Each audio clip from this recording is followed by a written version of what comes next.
Terima kasih pemirsa, Anda masih bersama kami di Liputan Metropolis. 27 warga Desa Mandala, Kecamatan Peninjauan yang terdampak limbah minyak mendapatkan kompensasi dari pihak perusahaan senilai 1,5 miliar. Saya mengambil buku tabungan ATM nanti di rumah digesek.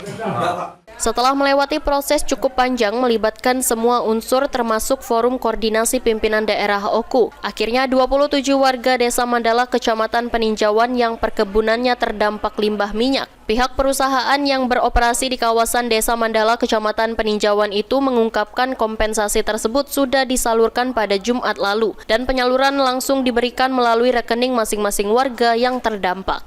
Jadi terkait dengan masalah ini, TBP itu mencoba mengakomodir dari masyarakat atas masalah yang mereka terima. Dan itu sudah beberapa kali kita usahakan negosiasi, terakhir dimediasi oleh Forkopimda.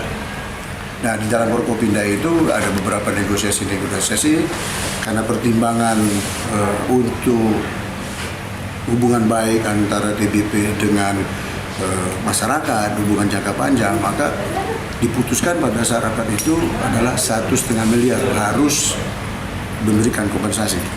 Ya. Nah, dari angka 1,5 miliar itu hari Jumat kemarin perusahaan sudah mentransfer ke masing-masing perusahaan, sehingga tanggung jawab kami sesuai dengan hasil keputusan di Forkopimda kami sudah selesai. Itu ditransfer ke masing-masing warga terdampak itu. Masing-masing. Hari Pranika, POL TV.